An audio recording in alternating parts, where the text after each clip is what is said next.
If you wish to invite any of your friends for this session, do invite them. I've already shared the link in the chat box.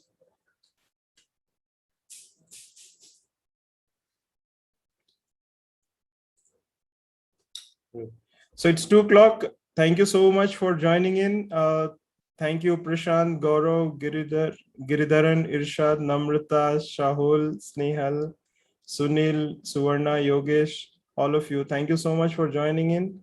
And we have with us our speaker, Mr. Jawahar Nalluri. He is a wonderful pharmacy professional with more than 15 years of experience. And he is also my ex-colleague. We work together on some wonderful projects. So without further ado, I'll hand over to Jawahar. Jawahar, you may unmute yourself and then please carry on, share us your story, and then share all the career opportunities for pharmacy professionals and clinical research. So over to you, Jawahar. Thank you so much. Thanks, Manoj, for being so kind and being humble and giving me this opportunity to share my insights with the clinical research professionals. I believe we have like pharmacy graduates and we have, I believe, clinical research professionals also in the meeting. Yes. I believe I'm audible and I'm loud and clear, right? For all. Yeah, you're fine. You are audible. So participants, please confirm if you are able to hear, Jawahar clearly. Type Y if you are able to hear him clearly. Perfect. Thank you. Yeah, all of them are able to hear you clearly, Jawahar. Go on. Great. Thanks a lot, Manoj, for making this platform and making the technology beneficial for these kind of opportunities. I remember we used to work on similar kind of platforms earlier in our careers. Yeah. But for the benefit of all participants, I would like to introduce myself. This is Jawahar Nalluri. I basically am from Hyderabad.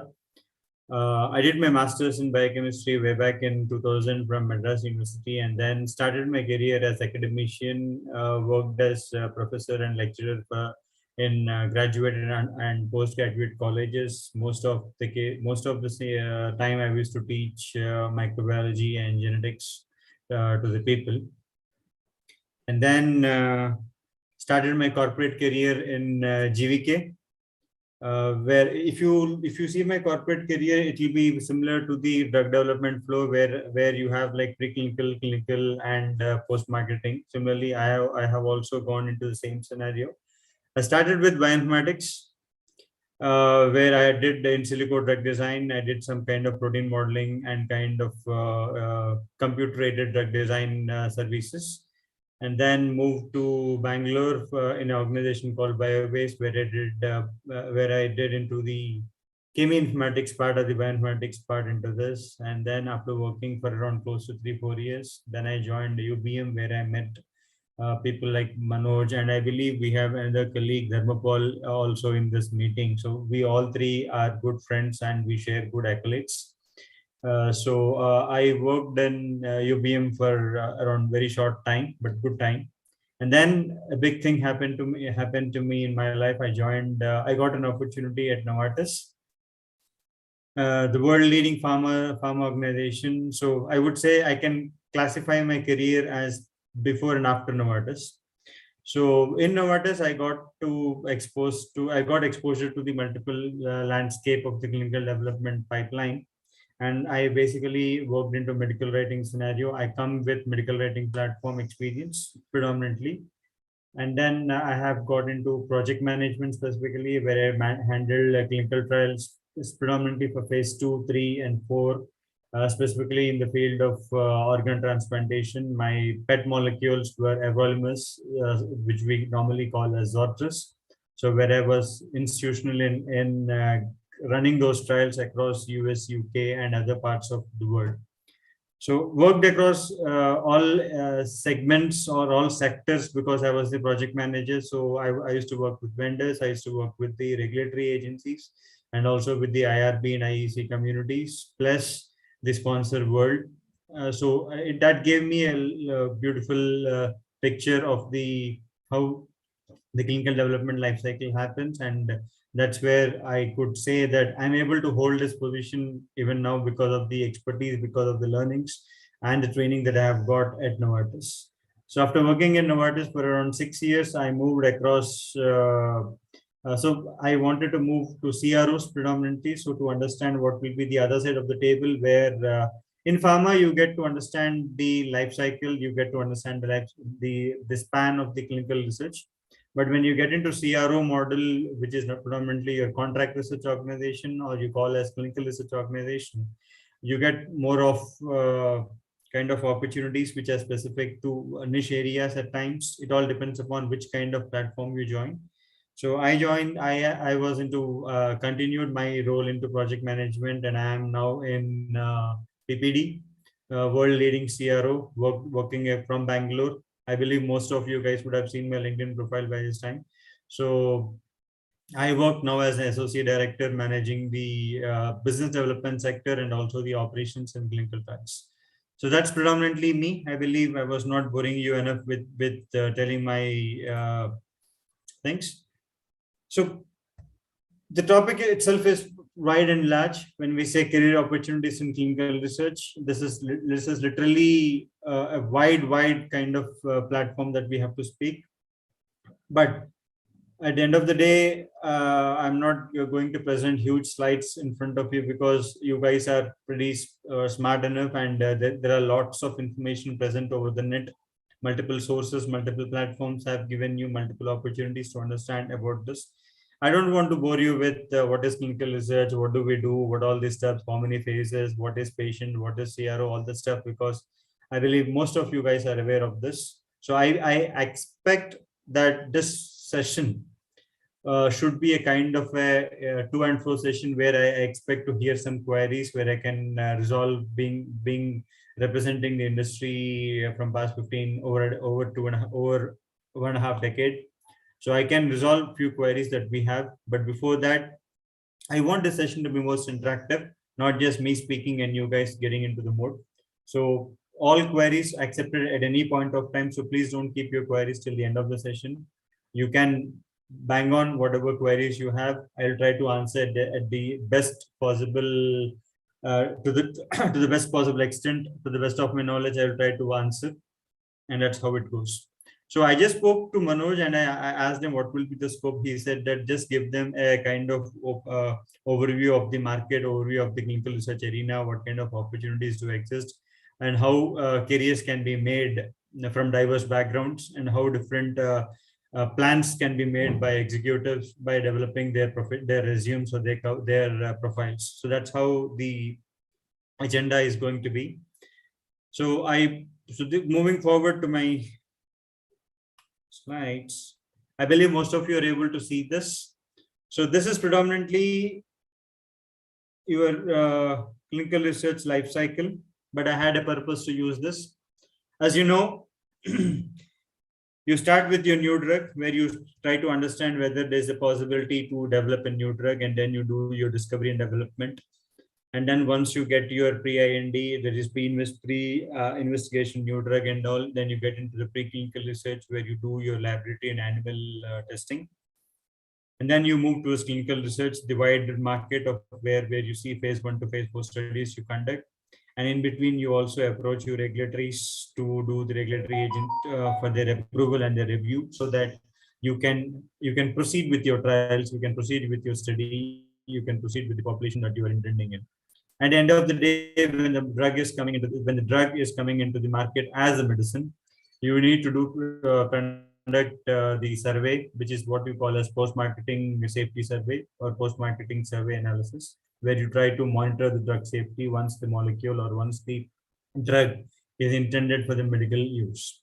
Now, what is that I would like to tell from this is how is the clinic market adopted?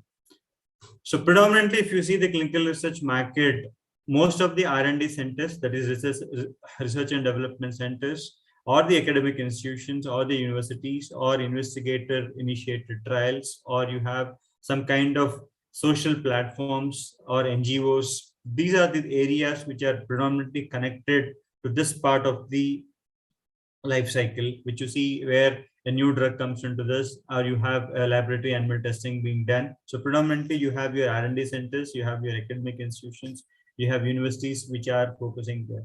Now, why I would like to bring it, because in case if you are interested in pursuing research, where you are interested in pursuing PhDs, you want to become doctorates or kind of PDF positions, in case if you are academically oriented, where you are not interested to do a job per se in any kind of companies, but you wanted to do your research and you want to continue in that zone, that this is the area which you need to focus.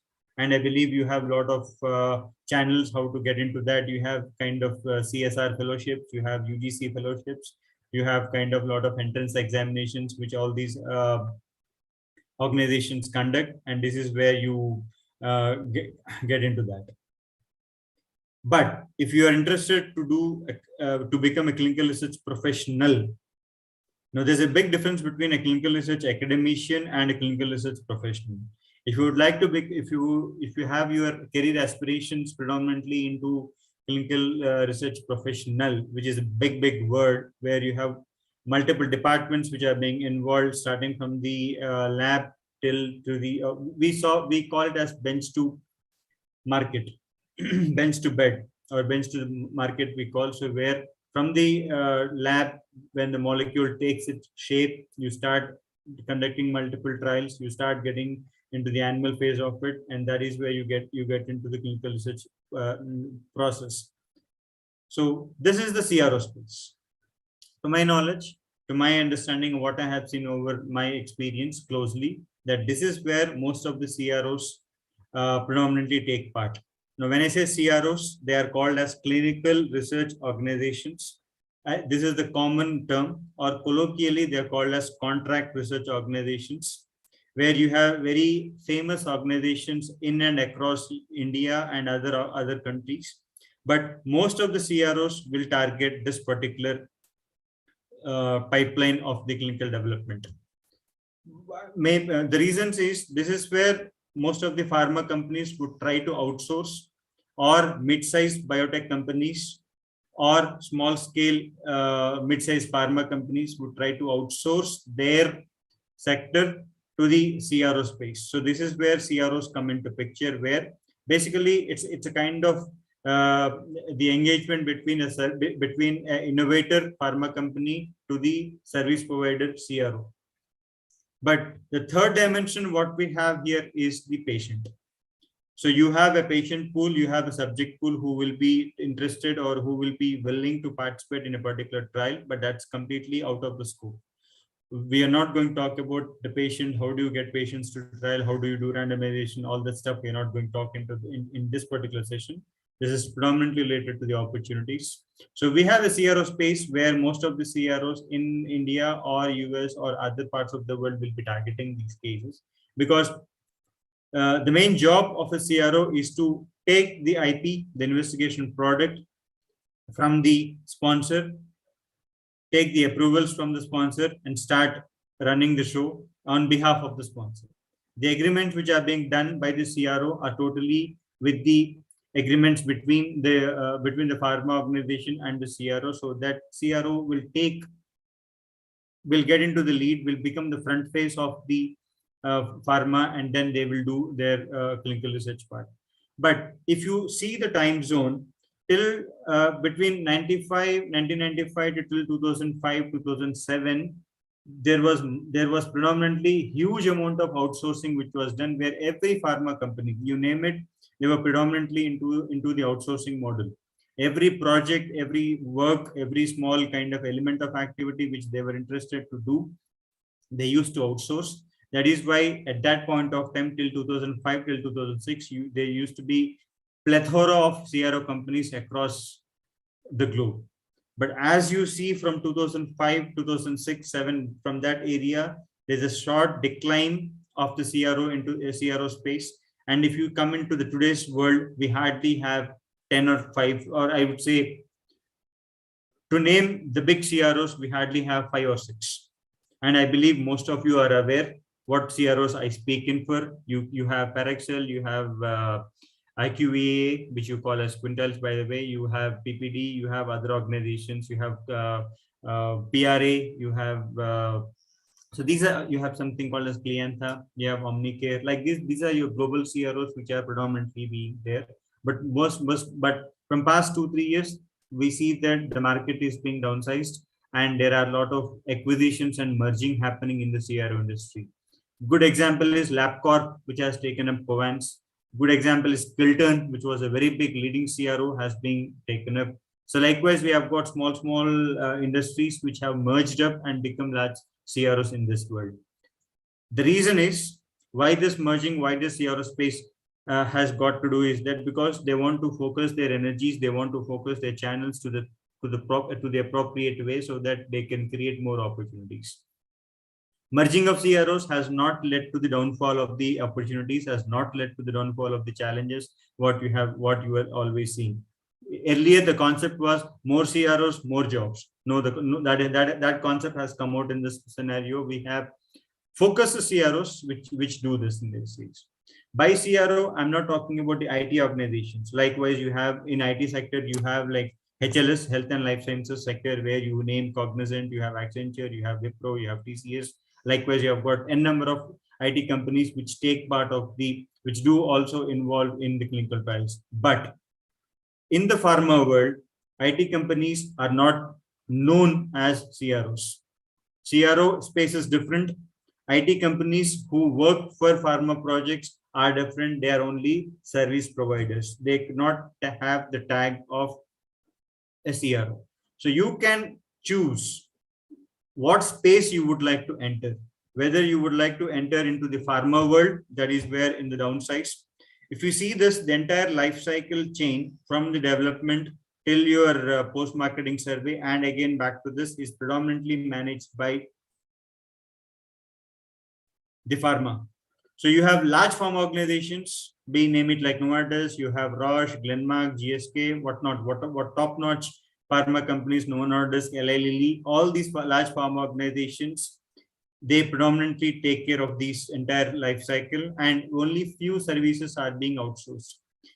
For example, if I have to give you a very simple scenario, all digitalization of clinical trials, all virtual management of clinical trials, all remote monitoring activities, all data management activities, medical writing activities, pharmacovigilance activity. So all these activities are being outsourced. This is the current trend. And we have some innovators, like they cannot have a company by their own. They are just innovators. They just do some research, and they're predominantly into the innovator market. So those innovators also are involved in outsourcing the projects. And then you have small scale biotech industries. By biotech, you can call as, for example, nowadays it is in the news, what you call Bharat Biotech, or you have AstraZeneca. Bharat Biotech. You have got larger biotech companies which are involved in what you call outsourcing the projects into this. So likewise, even some mid-sized pharma companies. Some mid-sized pharma companies, I'm not talking about those top 10. Apart from those top 10 organizations, the mid-sized pharma companies also outsource end-to-end services. Means they cannot handle, they are not aware of the challenges which are associated with patients, associated with conduct of the trial. So basically, the reason for outsourcing, why large pharma organizations are able to manage within their doors, or why small biotech organizations are outsourcing those projects, is predominantly the reason is we need patients, we need investigators, we need sites. These three are predominantly required to conduct a trial. Forget about regulatory, forget about other activities, but predominantly the basic requirements would be like, we need to have patients or subjects for that matter. We need to have the investigators or the expert resources who can understand the therapy area, who can create, who know the treatment rationale, who know the treatment guidelines, and who know how best to take care of the subjects. That is your investigators. And then you have the sites, the facility where you are conducting the trials. If these three are present in good amount of resources to any particular organization, they will not try to outsource. But biotech organizations, small scale biotech organizations like for example, Resifarm, or you have got a number of biotech organizations which you have where they are only involved in R&D, research and development. They produce the molecule, they purify the molecule, and then they try to conduct the trial. But they may not have the plethora, or they may not have the luxury of identifying the patients. They may not have the luxury of knowing the challenges which are associated in conducting the trial. But all biotech companies will be in a mad rush to get into the market at the earliest. So that's where the challenge comes into picture. That's where the CROs will try to understand the challenge of the biotech companies, and they will try to adjust the space. So predominantly getting a patient in less amount of time, in less number of sites, is a very big challenge in conducting a trial in the clinical research arena. So always the predominant challenge what pharma companies faces is how best I have to enroll the patients in less amount of time, because I don't have the time in the universe to be around, because there are multiple competitors. The best example you have seen in the COVID platform, where there were multiple organizations who would like to give up their molecule, who would like to produce their molecule. I believe there was a rat race. There was predominantly a kind of a rat race among the pharma companies to come up with their molecule. But at the end of the day, we hardly have the molecules which are hardly within our, we can count in the fingers. So that's predominantly the race what happens when pharma companies or biotech organizations would like to do this. In addition, most of the services what I have seen in my tenure is that CDM, medical writing, clinical data management, medical writing, pharmacovigilance, and regulatory documentation. These are the four big chunks of services which pharma always wishes to outsource, because these are like services which you can do with a good amount of resources, with good amount of technical expertise, with good amount of databases what we have got. And that is where I believe the profiles, I believe the opportunities are predominantly being around in this. Can I believe I can go forward, or can I take some queries if at all there are any? Jawahar will take up the queries at the end. Okay, fine, no issues. So normally what we do is they'll make their notes and keep the questions ready. And once the session is over and something is missed out, they'll ask the questions. Great. Okay. Yeah. I believe so far so good, and I believe people are able to understand the concept. There's not any concept. This is just the market picture which I would like to give, so that they are aware of how things are going across. Moving forward, so this is where I believe most of you guys can concentrate. That if you have, even apart from the clinical, if you are interested in manufacturing, if you are a pharma professional, if you are a if you are a master's in chemistry, or if you are interested in doing some sort of PhD and all, this is your area which you can focus. Biocon, all pharma companies who are interested, who are involved in manufacturing the drugs, Dr. Reddy's, Aurobindo, all companies, whatever you have in Gujarat, Ahmedabad, or in Hyderabad, or in Bangalore, these are the companies which are producing the drugs. And if you have the chemist in you, if you have the chemical knowledge with you, if you are interested with that kind of opportunity, you can also try out this area, which is also booming. Please don't understand that clinical research is only where you have to test the drug in the patients or in the subjects outside the lab. But to get the drug to the market, you have a lot more of activities which go beyond this. So there are a number of opportunities which we are not aware. And the CMC, chemistry, manufacturing, and control, is the most predominant niche area which has not been explored by pharma professionals. This I can tell without any doubt. Because the jobs, what we always see in CMC or in the manufacturing industry, or if you are interested in playing with chemicals, unless you have some resistance, unless you have some hazardous kind of response to a chemical, if you're interested in playing with chemicals, if you're interested in spending time in lab, if you're interested in spending time in labeling part, I would seriously request you people to also see this is the area which you also can. There are good number of jobs, there are good number of opportunities, there are across India, across I would predominantly focus on India because India is the manufacturing hub of all the pharmaceutical drugs. So you can focus this. Next, you can also have opportunities predominantly in Singapore and even in China when it comes to manufacturing per se. If you're interested in manufacturing arena, I would recommend that this is your area. This and also this. Sales and marketing is also one of the very beautiful opportunity which always happens this, but you should have that intent in you. If you are, I would say, you might not be a research scientist in you, you might not be a technical expert in you, but you can convince people by telling the logic, by telling the science behind the particular process. And if you have the knack to convince people to get on to a table for a discussion, then sales and marketing is also a good opportunity for you. In sales and marketing, you have like 3-4 divisions. You have pre-sales, where it's mostly to make your life easy, I would say a telecaller. I'm not telling you to go to that kind of world where you are just calling the pharma clients that do you have any opportunity, like how we get telecalls. No, not that. Pre-sales is one organization where you try to gather the commercial insights. In a simple example, I can tell you are supposed to do the market research. You are supposed to gather the market insights. You're supposed to do the competitive intelligence. You can go to the websites of the organizations to see what kind of trials they're conducting. You can go to the website to see what kind of people are joining, who is the CEO, who was the CFO, why the CEO has jumped from X to Y organization. That gives a clear indication which direction the pharma company is going.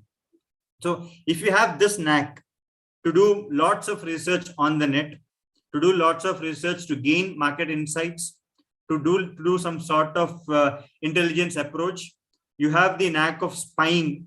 That's a colloquial term. You have the intelligence to do spying.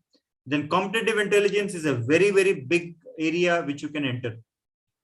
Competitive intelligence is where pharma companies will have their own team working all over the globe to understand what others are doing. So in this competitive intelligence, it's a beautiful, fantastic life where you get to travel a lot. You can go to exotic places.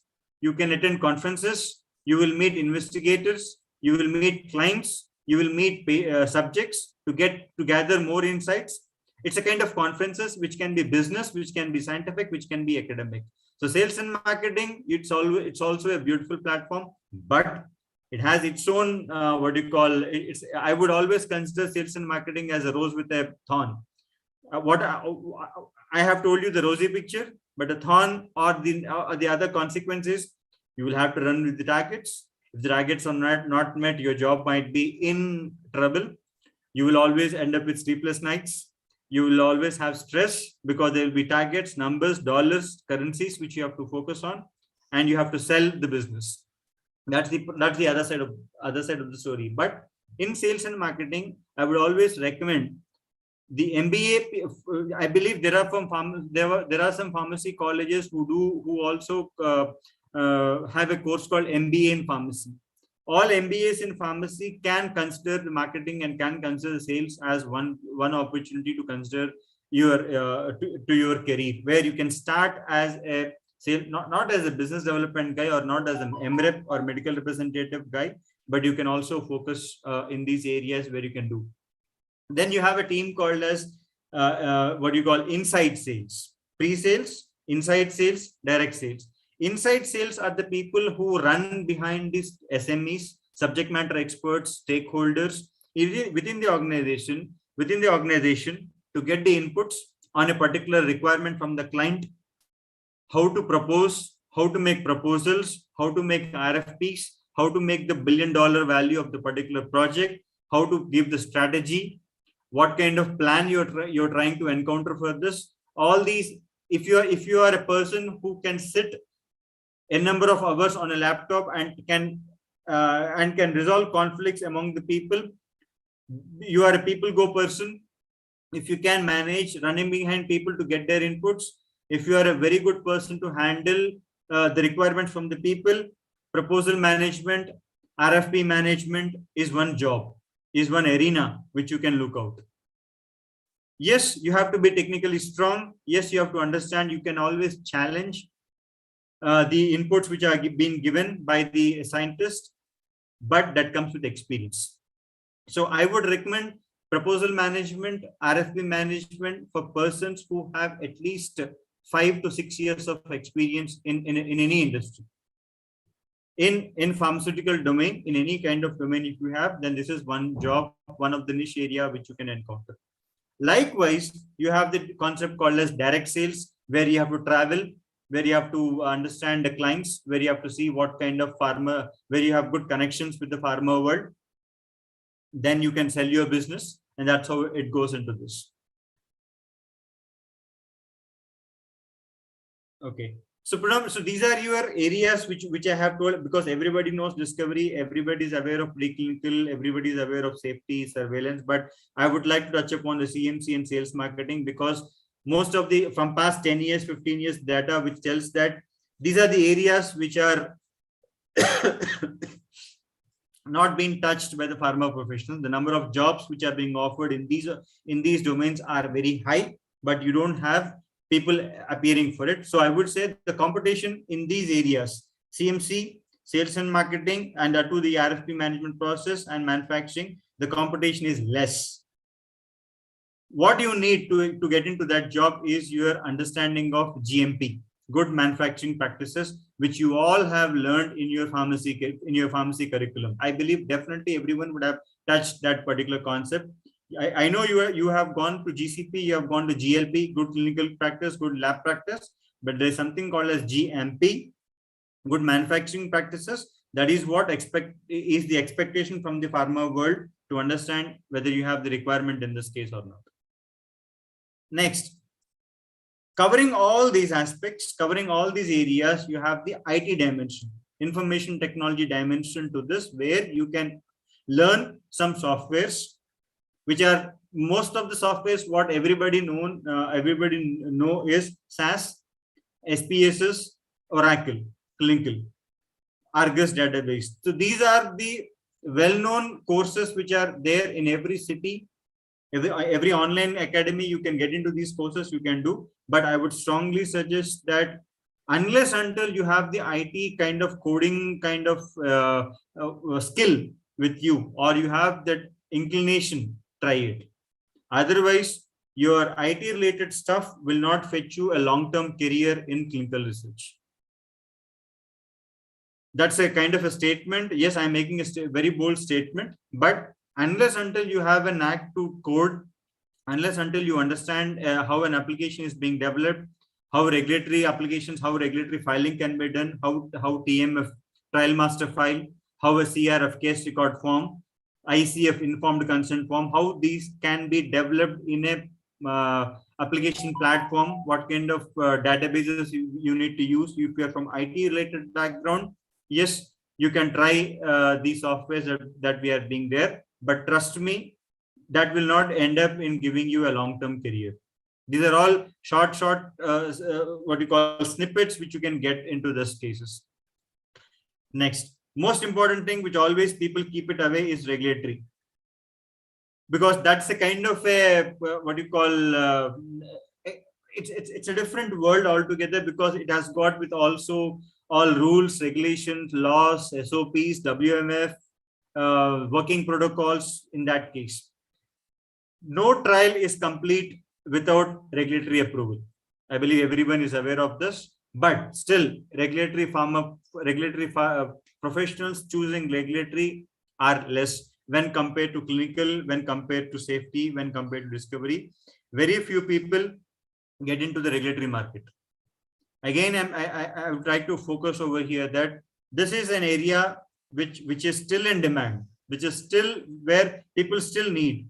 Pharma companies still need regulatory, because see, if there's an opportunity for pharmacovigilance, if there's an opportunity for medical writing or for clinical research, I will get n number of resumes if I get.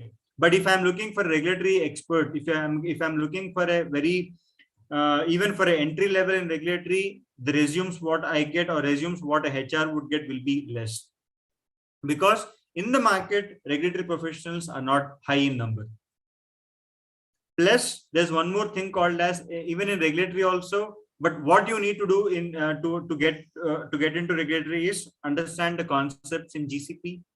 You have something called as GXP, good clinical, the ICH guidelines. Those will be helpful to get into the practice, and you have to understand each country regulations. At the end of the day, you have US FDA, you have EMA, you have Australia, you have Japan, you have India, Asia.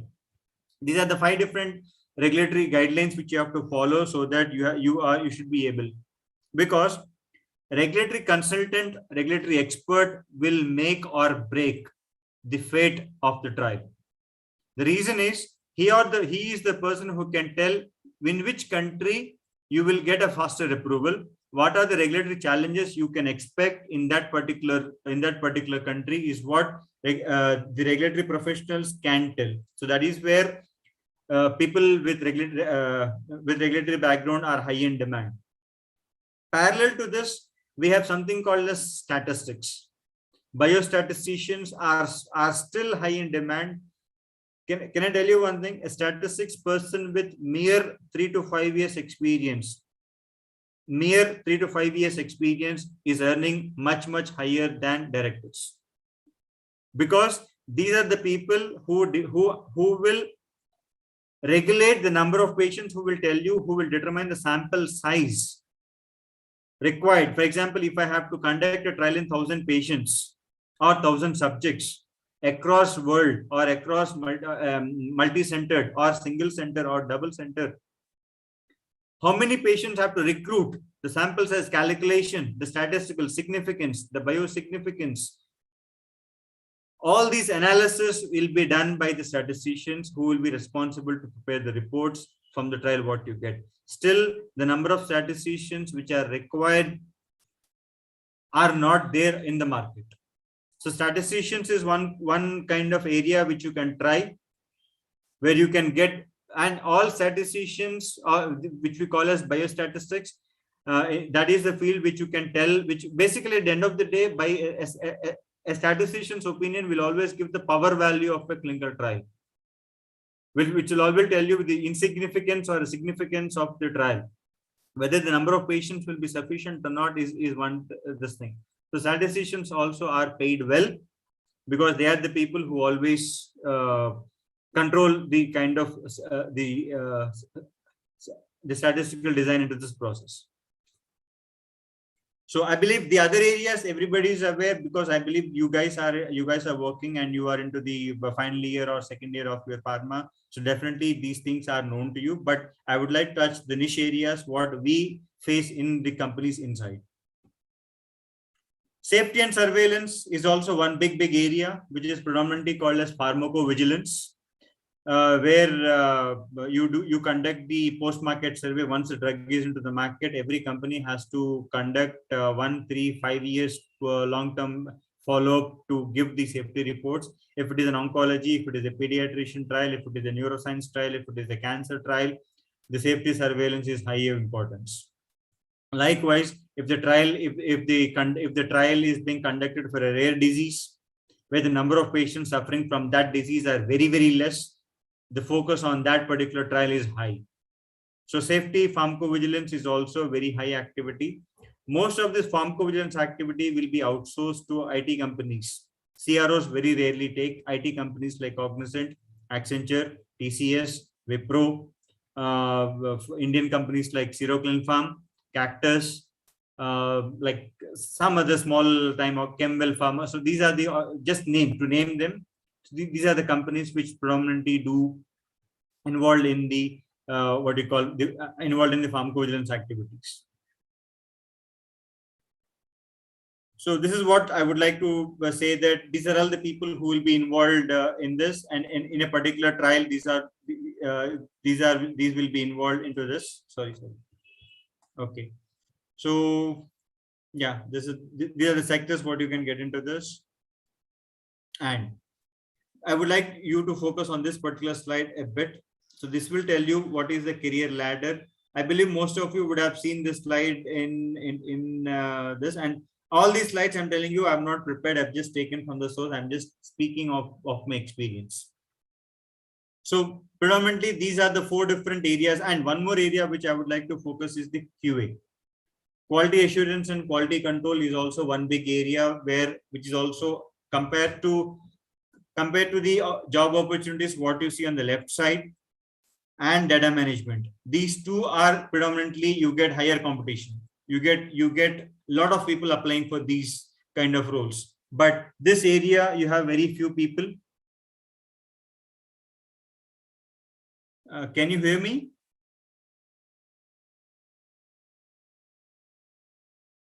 Manoj, I got a notification like start my video. No, I can hear you, Jawahar, but the video is off. Now?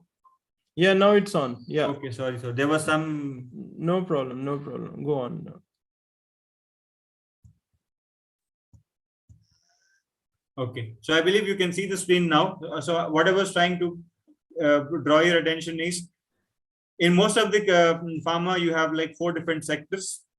You have the clinical research, you have the principal investigators, you have the data management, you have the quality assurance team. Data management team and clinical research team is always highly populated. If you see any CRO company, if the CRO has around 100 or 150 people, at least 30 to 40% of the people will work in this area, clinical research and data management. So 60-70% of the people are filled here. So obviously the competition is very, very high in this area. Investigators, unless until you are MBBS, you are an MD, you hold some good doctorate degrees, you cannot enter this area. So that's, I believe that's a very niche area. Even investigators also play a prominent role.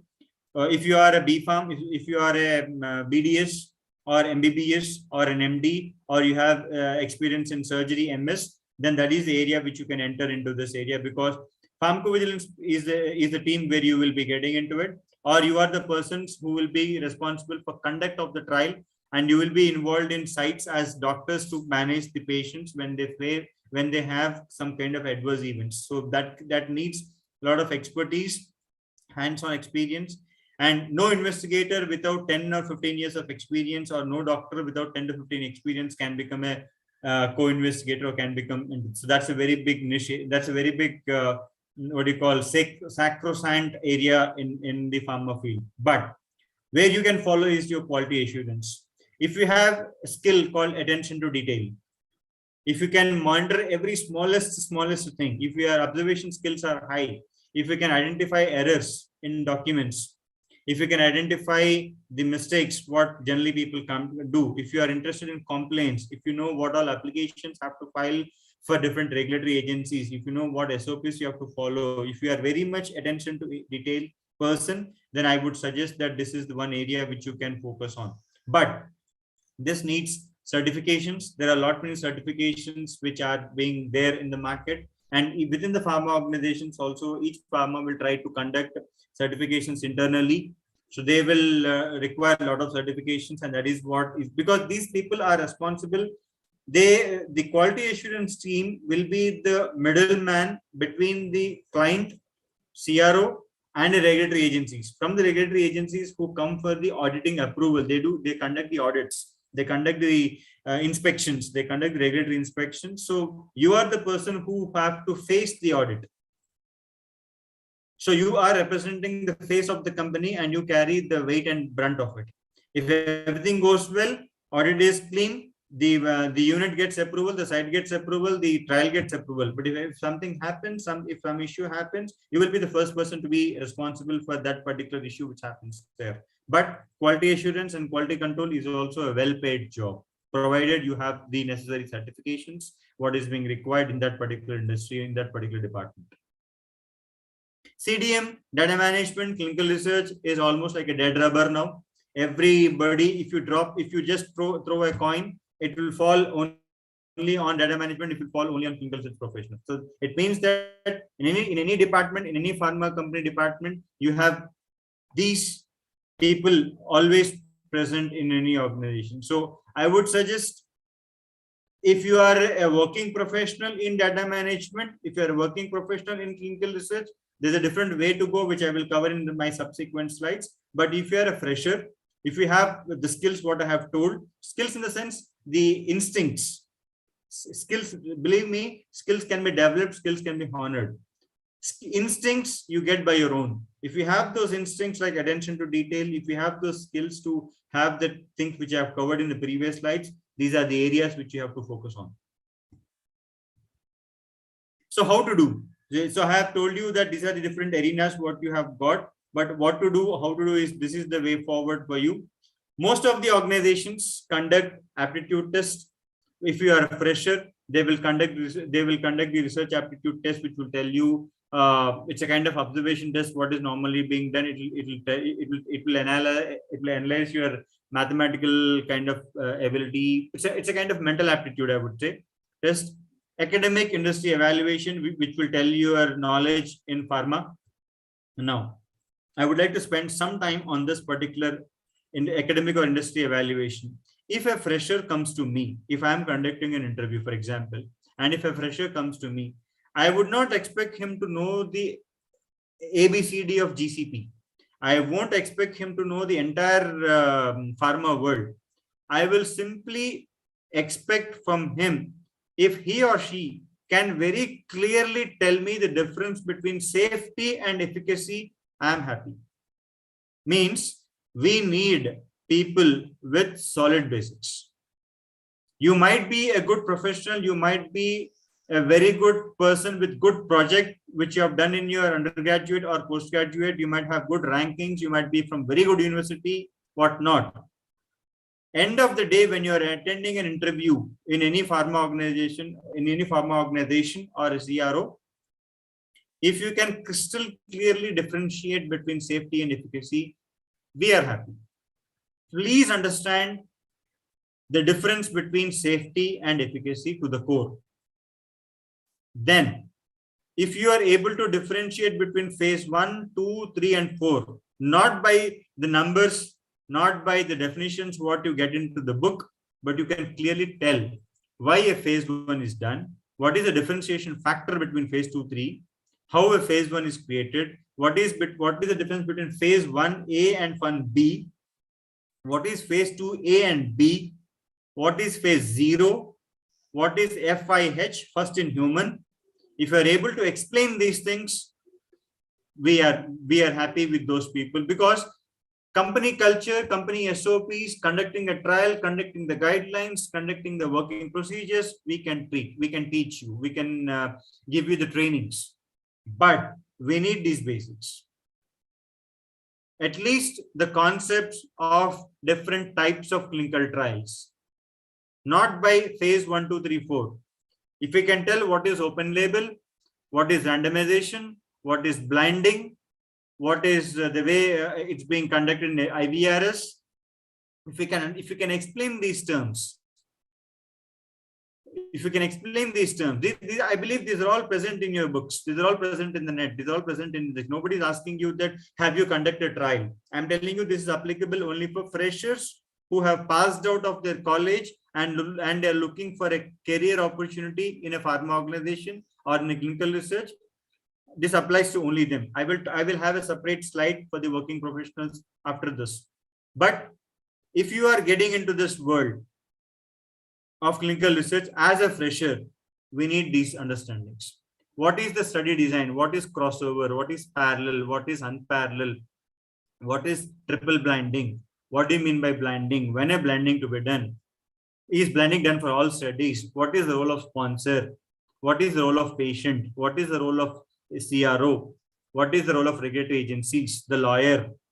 How is the IRB, Institutional Review Board, maintained? How is IEC, Institutional Ethical Committee, maintained? Who constitutes these things? If you can tell these basics, if you can explain these basics very clearly, you are going to get the job.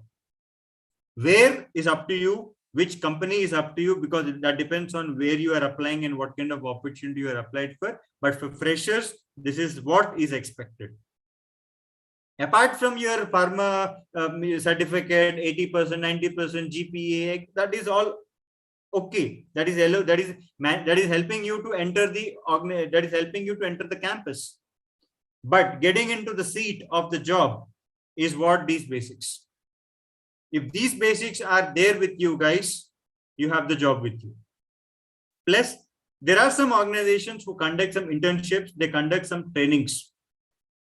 Okay, for example, I can give an example of Novartis, because that is where I've spent almost half of my career there. Novartis every year will go to top pharma companies. Likewise, Novo Nordisk, Eli Lilly, the other leading pharma organizations in India, the international pharma organizations, I mean to say the global pharma who have their presence in India, all these companies will go to pharma colleges. Specifically, you have this NITs. In pharma, you have got NIPERs. Yeah, NIPER, big pharma colleges, they go and they conduct these tests. And every year, Novartis per se will conduct 4-day workshop within the organization, where people from different colleges, according to their application status, according to the interview performance, they will get a chance to come to the Novartis office, Hyderabad, spend 4 days, meet experts, meet SMEs, conduct listen to the presentations. End of the day, they will be given a project. Fourth day, they will be given a small project. Team of 4 people will be made, and they have to give a presentation. And out of those 50, and this facility is only for 500 people, because they can accommodate only 500 people for 4 days. So of these 500 people, the top team, which gets selected by finalized by the judges or by the panel, will be given a chance to go to Basel, Switzerland, and spend 1 month. So this is how people will conduct, because I have been in Novartis, so I know how it works. Similarly, I believe in Novo Nordisk, in Eli Lilly, in Roche, in Denmark, in other companies also, you have this kind of workshops, you have this kind of stipend organizations, which will give you a kind of these things.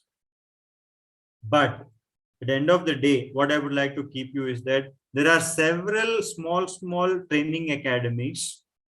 I would not like to take names. There are several training academies in India or online, where they will say that we are conducting trainings in clinical data management, in medical writing, in PV, in X, in Y. They will ask you for some training fees, and they will say that we will be giving you placement assistance. Please do not fall for such kind of praise. There are several organizations in India who are still conducting trainings.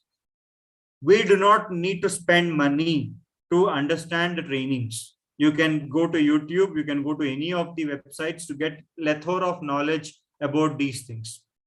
So please do not waste money by spending for those training institutions. You are simply building them, but you're not getting any career. Because none of the pharma companies will give projects to the training centers. None of the pharma companies will give projects to such training centers. Yes, before 2005, before 2003, before 2000, when we started our careers, when me, Manoj, Dharmapal, all these people, when we started our careers, yes, there were a lot of training centers. Yes, there was a lot of outsourcing. There were small IT industries, small IT companies who used to do clinical data management projects, who used to do the IT part of it. But no credibility, no sanctum, because in pharma, credibility is required, and you need to have confidentiality. You need to have the way you are maintaining the secrecy. So that is what is being required. None of the training centers can do it. So all such outsourcing has been stopped. Till 2005, yes, there were some training centers in India who have minted money by getting few projects from companies and doing some training centers that, okay, I will train you in this project. I will put you in this project. Please don't go into that fantasies. That world is gone. There are pharma companies who have opened the doors. There are CROs in India. There are what do you call service providers, companies like Indigene in Bangalore, companies like Clean Farm in Bombay, companies like Cactus in Bombay, companies like there are small, mid-sized. You have a company called Viva, VEEVA, Viva Platforms. These are all small companies who support the IT world of the pharma. Aris Global is one good company located in Mysore. So these are some companies which you can try if you want to get into such kind of IT scenarios. CROs like PPD, what do you call this one, Quintiles, IQVA, that's what Quintiles. You have LabCorp, which is Covance. You have Kilton, which is no more existing, which has got merged with LabCorp again. You have PRA. PRA is one leading CRO. So all these companies have their bases in India. You have these companies which will give you opportunities, but get that at the entry level. One small suggestion which I would like to give for the freshers is please don't join any small era company just because for the sake of a job. Get into a proper career plan. Understand which area you want to go. Make a long-term career plan. That just don't get into a job. Okay, I have got this. Is that domain? If you have got a job in medical writing, are you seeing a long-term career of at least 10 to 15 years in medical writing? Is what you should be understanding. Forget about the company. Is that domain sustaining? Clinical data management. Are you interested in conducting? Are you interested in doing a lot of churning out data? Are you interested in making graphics, table listing graphics? Protocol writing. Are you interested in understanding the regulatory challenges associated with developing the protocol? ICF writing, adverse event reporting, CSR writing, clinical study report writing. So you understand which arena you have to get into. Medical writing will provide opportunity for all these areas. Likewise, data management. Likewise, okay, no, I just want to be with patients. I just want to be with doctors. So in that case, CRC, Clinical Research Coordinator, Medical Monitor, CRA, Clinical Research Associate. These are the areas which you can get into, those areas where you can get into hospitals, you can meet doctors, you can meet investigators, you can meet nurses, you can meet coordinators, you can meet sponsors, you can face audits. The life is challenging, the life is drowsy, you are paid in good numbers. You start as a CRA, you become senior CRA, you get into CRC, you become medical monitor, then you become project manager. That's the career map. You enter clinical data management, you enter as a data coordinator, you do double data entry, you do regulatory entries, you do data checks, then you do edit checks, then you become a data manager, then your small studies assigned to you, you become a study data manager, then you become, when you have got at least 3-4 clinical trials being assigned to you, you become a clinical data manager. So you have scopes. Likewise in regulatory, likewise in pharma, likewise in PV, likewise in other areas. You have got plenty of opportunities which are being there. But please don't waste your money by spending on trainings for the training centers. The certificate given by the training centers is not valid. I'm not against in training centers, but I'm telling you the fact which is what required in the industry. Okay. So this slide is what I would like to focus for all the working professionals, if there are any in the webinar. I would always require that what is your development plan? If you are a working professional with 3-5 years of experience, or with at least 2 years of experience, or some X years of experience, you always have to prepare the slide with you. I'm giving you the pointers. It's up to you. How would you like to populate these things? Whenever you talk to your manager, in your appraisal discussions, or in your job discussions, when you're jumping jobs, when you're jumping from one company to other company, of course you will give your resume. Your resume talks this, but indirectly this is the gist which you are talking in your resume. What is your career goal? What do you bring into the table? What I have learned over the X number of years, what do I need? If you have this clarity, I request the working professionals, if there are any, at least whoever 3 years experience or 4 years experience or 5 years experience, please prepare the slide and keep it so that you are very much focused. That and all people always say, what will you become after 5 years? That's all gone. No, that's all gone. You always need to plan for 2-3 years. My career goals, my aspirations, my opportunities in the next 2-3 years is this. I want to be this. I want to do this. I want to do in this project. I want to get into clinical trial. I want to get into project management. I want to get into medical writing. I want to get into PV. You please fix up what is that you want to get into. Then what do I bring in? Yes, I need this. My goal is this. But what do I bring in? Bring in means your experience. This is where you need to talk about your professional achievements, your certifications, if any, your accomplishments, if any, your awards that you have got in the organizations, if any. So that is what you need to bring into table. Not that I'm a team player, I'm a conflict resoluter, I speak much things, I've got good communication skills, I speak good. No, not that. No social skills. What is the technical expertise you're bringing onto the table? What is the challenge you will be able to face? And what is the issues which you are able to do? What do I bring in? What I have next is what I bring in this, but I have learned this. What I have learned. What is the lessons learned that over the past X number of years? The X can be your experience. 1, 2, 3, 5, whatever it is. This is what you have to do. And this is what you have to be very clear in this case. And what do I need? This is again, this what do I need will again tie back to your career goal. If I have to reach this goal, this is what I need. Who are you asking? Your team manager, your boss, your department head, or the next company that I need this. I need this culture. I need this environment. I need this kind of training. I need this kind of opportunity. Please start thinking in this kind of analysis. Start thinking in this way. Yes, you make your resumes, you make your CVs, you make your profiles, whatever it is. But the gist of the profile, the gist of your resume is this. How are you developing yourself?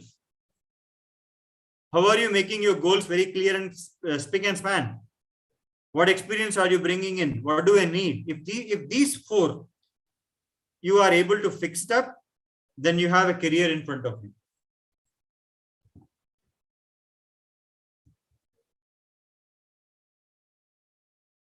Next, this is what is your roadmap.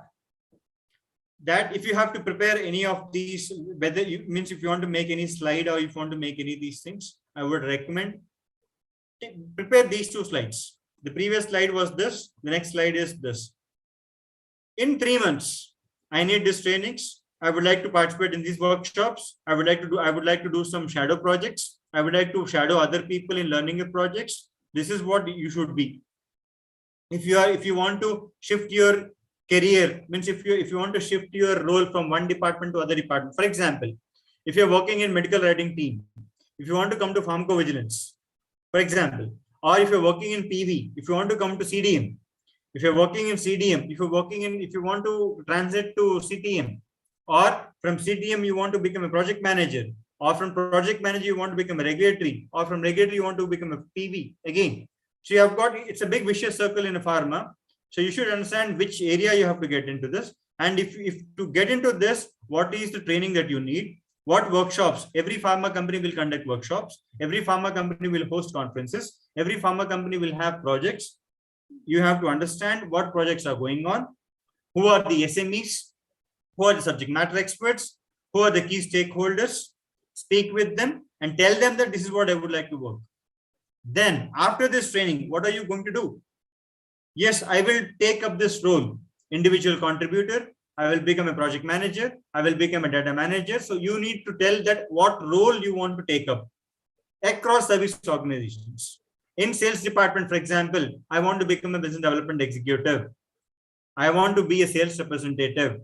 I want to become into the marketing management, marketing professional, or I want to sit in the organization and do a lot of insights. Remember the first initial 5 minutes I've told that there are a lot of research opportunities available where if you're interested in doing market insights, collect information, doing spying. So what is that work which you are going to do in the next 3 to 6 months is what you should be very, very clear if you want to have a long-term career. And this is your individual map. Nobody is going to prepare you. I am just giving you the template.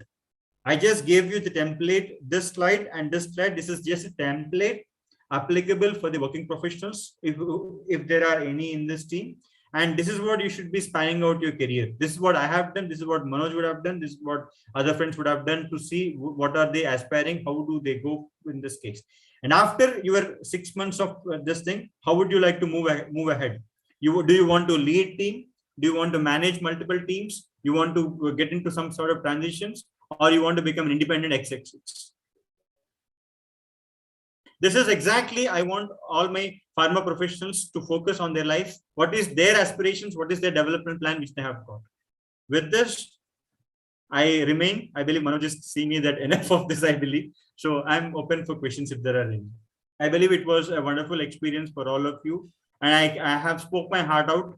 There's nothing that I have spoken which is not known for it. But I've just given you the insights, what we have faced over all these experience, so that you guys are aware of these things. Thanks. Thanks, Manoj. Thank you so much, Jawahar. You may please close the slide sharing.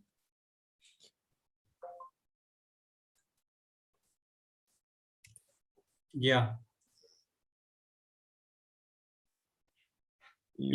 You closed it.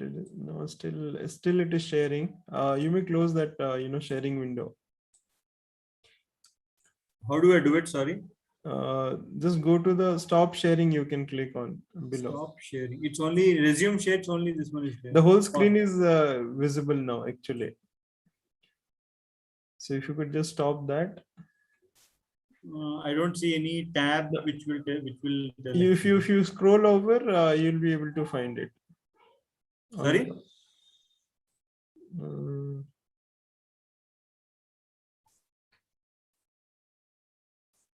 You are able to find the Zoom toolbar.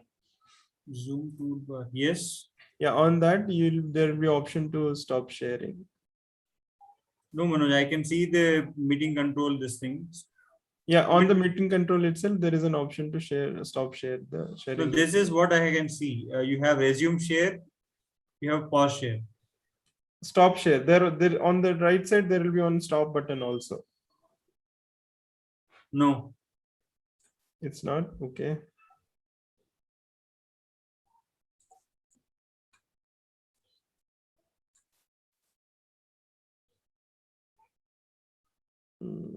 Okay, let me give a try.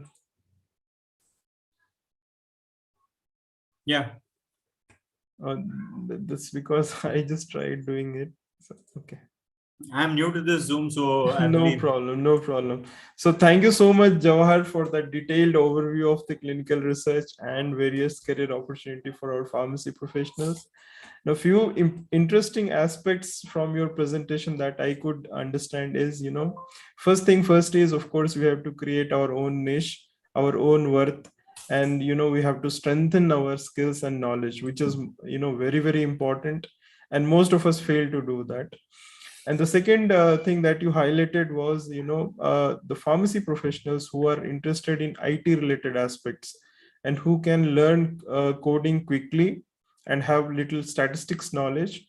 They can be a great resource for pharmaceutical companies. So one example I could give is of my own classmate, MPharm classmate, who is right now heading the statistics department of IQVIA. He is an MPharm professional, but he heads the statistics department of IQVIA just because he has this knowledge and coding knowledge and statistics knowledge. The third important point from your presentation was do not fall prey to the advertisements that promise 100% placement on pretext of paying money. We have been seeing on LinkedIn, so many posts from different students that, so-and-so company asked for the payment and then finally they cheated the students.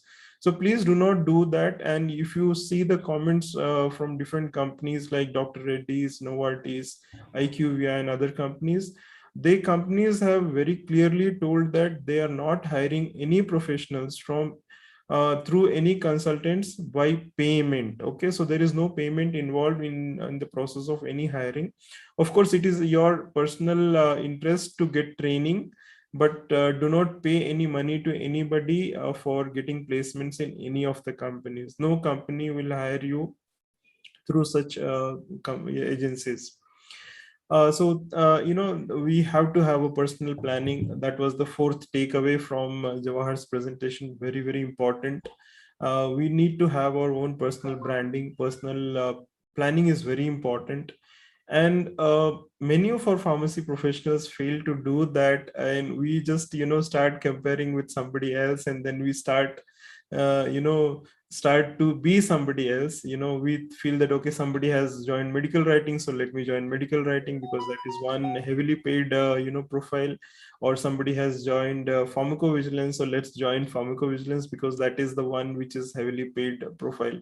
So please don't do that. Each one of us is unique here, and we have our own caliber, capacities, and skills and knowledge. So let's utilize that and try to identify what kind of opportunity suits best to us, and then work towards that. And the personal planning slides of Jawahar was perfectly fine, and each one of us should make a note of that. And this video will be available on YouTube for your future reference.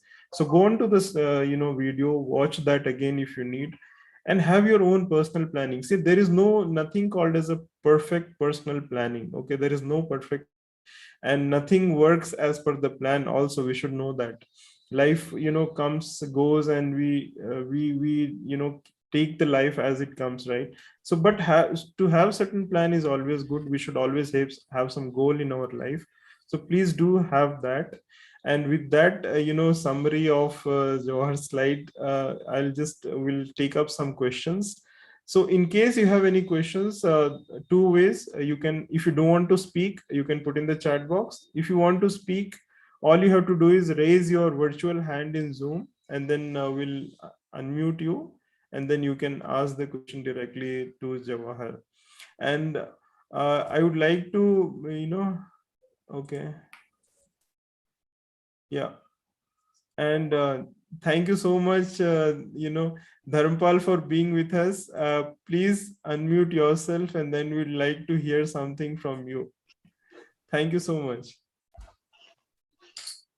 Hi Manoj, thanks Hi. thanks for this session here. Hi Jawahar, thank you for very insightful session, very much required for the current generation pharma professionals. So just to add to what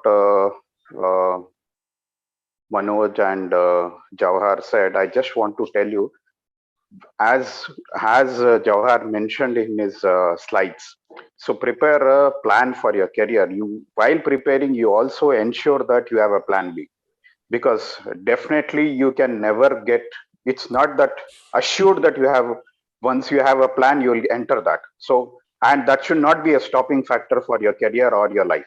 Absolutely. So always be ready with plan B. And in the current era, change is a constant factor. So once you are planned and once you are ready for the change, you accept change and move ahead. So don't stick to your career option as one. Always have one backup plan. That's my suggestion. Otherwise, I think whatever Jawahar has covered is perfect for the current requirement. Absolutely. Thank you so much for DP for adding that point. And we fondly and with love we call Dharampal as DP, and since our college days, and we have been wonderful friends. Thank you so much for adding that point, and I'm sure it will help. A plan B is always needed in real life scenarios and in career growth as well. Everywhere plan B has to be there, and it really helps a lot. So thank you so much, DP, for adding that point. And in case you have any questions, okay, Mahesh, you have a question. Mahesh, you can unmute yourself and then ask. So good afternoon, sir. Good afternoon, Mahesh. Sir, actually, I am recently graduated from Siddhganga College of Pharmacy in M.Pharm in Pharmacology, and joined as a clinical trial assistant for a startup company. So I'm quietly confused whether the preclinical or clinical is better for a pharmacology student, because my future goal is to pursue a PhD in abroad. So which will be slightly useful for my further studies or further career growth, sir. Because I was unable to choose it. I'm so confused in between. I made so much research in the internet and this and that, but I'm not able to figure it out. So your suggestions would help me out. Jawahar, you want to take that or shall I answer? So, Mahesh, I understand that you have done M-Pharmacy and your future plan is to do PhD. Yes, sir. Interesting. The point is that it all depends upon which domain you would like to get in. Clinical or preclinical is always a kind of thing in research. If you are research oriented, mostly it is always preclinical, because they will do what you call in vitro in vivo analysis. They will do Yes, ex vivo analysis. So this is predominantly, these three are the areas which you can try out. So preclinical is one area which you have the options large, but clinical is also an opportunity, provided if you get your PhD admission in a hospital, if you get a PhD admission in a university hospital where they have where there are multiple departments who are involved in conducting trials in their hospitals. As I told you in the beginning, academic institutions and hospitals also conduct some unbiased trials without involvement of sponsor, without involvement of any other influencing agency. They conduct trials on their own. These are called as investigator initiated trials, IIT. So if your admission gets into a clinical organization or clinical hospital, you can try out this. But majority depends upon your GRE score, whatever it is. And because if you are from India, that's also plays a crucial role. I would suggest preclinical would be an ideal platform. Sure, sir. Thank you, Jawahar, for answering that. I think DP would be a better person to add a point there. DP, I'm unmuting you. Please go on. Yeah, thanks, Manoj. Sorry, I'm taking up more of your time. No, absolutely not. It's all a learning journey, so we all continue doing that. Yeah. So, Mahesh, just one insight to you. So, Yes, as sir. you have done your M.Pharm in pharmacology, now you know the preclinical aspects of it. And as you said, now you have joined as a clinical trial assistant in some of the startups. So, go through this journey of startup as a clinical trial assistant. So you will understand what is your interest, what is your cup of tea, whether it is preclinical or clinical. So after some time, maybe 6 months or 1 year, you will understand whether you will suit better for preclinical or you will suit better for clinical. Based on that, you can decide. And as I said, always have plan B. So you, considering that, you understand where you fit in better and which has better scope for your kind of mindset. Sure, sir. So for that, you have right opportunity. You have understood preclinical now. So this is an opportunity to understand clinical. So based on little bit journey in clinical, you can understand where you can fit in better and what is the best choice for you. Yes, sir. Absolutely. Yeah, thank you, DP, for adding that point. And Mahesh, another point from my side is, just in case you want to explore preclinical institute, how really it works. One of our college seniors, he has a full-fledged preclinical institute in Bangalore, in Magdi Road. If you want to explore, go and meet him and explore the opportunities. You can always just reconnect back with me after the session.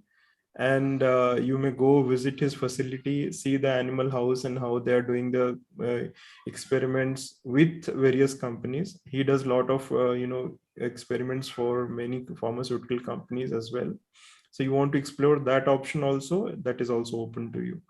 So don't restrict yourself from exploring, keep exploring. And in case, this is for everyone in the session here, if you need any support and help from any of us, don't hesitate. All of us are, pretty much open to helping you all. Just send us a request, and then we'll try to help you in whatever ways we can.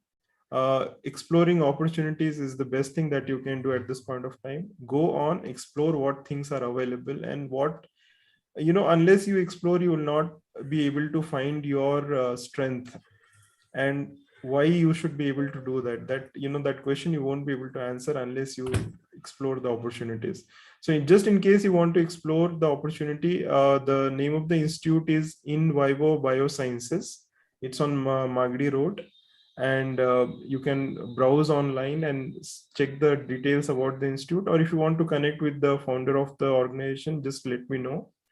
I'll connect him with you, and he'll be more than happy to receive you at his facility to guide you further. Okay, so all the best, and I hope that we were able to answer that question.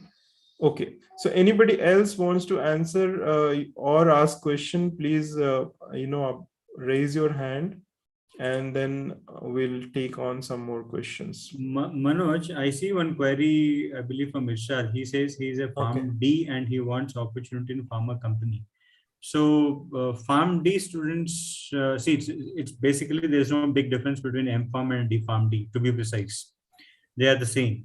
At the end of the day, they are the same. But if you are interested in health economics outcome research, and this is specific to Irshad if he is a Farm D student, if you are interested in health economics outcome research, where you will be understanding what is the economical burden of that particular disease on that particular patient, what is the spend capacity of that particular country in treating that particular disease, how much budget the government has to contribute for that particular healthcare industry, how much, what is the pricing analysis, basically how the pricing happens for a drug, and which are the countries which you can enter. Means you can guide as a HEOR, health economics outcome research professional. Your responsibility will be to guide or will be to act as consultant for the pharma company to tell which country, which continent, which country in Europe, or which area in Asia you can enter with minimal burden on your organization, and where are the countries where you get because nowadays you have like insurance, you have indemnity, you have not pay from the pocket of the customers like in India, but in US, in UK, and in other countries you have got insurances which pay. So where the government have to pay to the insurance, and insurance the individual person has to pay tax. So HUR is one, and I wanted to cover this particular aspect, but good that you brought this up. PharmD professionals can target HEOR, health economics outcome research. They will be there are two things in this. If you are inclined in mathematics, if you are inclined in statistics, you can do economic models. Like, for example, what will be the price rate of this particular drug in African country compared to a UK country? What will be the competing price? At what price you should keep this drug in the market? Is it viable? Is it not viable? If it is viable, whether the payer will pay, whether the insurance company will pay, or is it burden on the pocket of the customer? So this analysis is what is being done by the pricing team, and which is normally filled by PharmD students in health economics. Contrary, if you are not into economics, if your thinking capacity is not into economic modeling, statistics modeling, you can simply sit and write trend analytic reports. This is called as GVD, global value dossiers of that particular drug or of that particular indication. Like in this indication, what is the treatment pattern? How many incidents have happened? What is the adverse event report of this? You create some trend analysis reports. You create some trend reports in this particular team. So HUR team is one good area. Also very lessly populated, less amount of competition, more opportunities will be available. PharmD, and I have got many friends who have done PharmD. Like what they do is they do M-Pharm, they come to companies, they join as entry level, they join 2-3 years they do, and they get into organizations or they get into pharmaceutical institutions where they get PharmD predominantly overseas. They come back to the same department as managers. I have seen many of them, especially in Novartis, who have started as entry level. They did their split MBA, part-time MBA kind of stuff with the PharmD plus PharmD as their professional degree, and they have come back to the same department as managers. So that is one beautiful organizations which you can have. Every pharma company has department called HEOR. Yeah. So thank you, Jawahar, for putting that. And we actually had a session from a company called Eversana. and IQVIA jointly. We had a session on HEOR also, last month. So the videos are there on YouTube. I have already shared the link in the group, in the chat box. So it's a 1 hour session. If you want interested, you can also watch. And we also had a session by Dharmpal on pharmacovigilance. We also had a session on medical writing. So these are some of the wonderful opportunities which are there for not just MPharms, but also for PharmD professionals. And apart from that, there are some new emerging opportunities like, pharmacogenomics, bioinformatics, where PharmDs are preferred options. So you may also explore those opportunities and try your luck. But then it all depends on how, knowledgeable you are and what kind of skills you have. So based on your skill set and the knowledge, you can always try for new opportunities, which are upcoming opportunities. So do try that. And yes, Dharampal, please go on. You want to add something to this? Yeah, thanks, Manoj. Yeah, for PharmD professionals. So recently there are some openings from the pharmacovigilance centers throughout India. So kindly go through the net. There are. I think for last week or 10 days back, I saw around 150 openings for the PharmD professionals, which are open in the throughout India, where we have the National Pharmacovigilance Centers. So just go through that. You can also explore that. Yeah. And the details are available on the PVPA website also. You may please check that. Most of these vacancies are from the government of India, and they are trying to, hire PharmD professionals from into the Pharmacopoeia Commission as well. So do check that, and do keep checking our posts. We keep posting a lot of opportunities for PharmDs. So that was a good addition, Dharmpal. Thank you so much for putting that. And there is one more question I'll just read on. It is from Nazamuddin. He says, can we come into the clinical field from pharmacist role holding 6 years experience as a pharmacist? So you want to take that?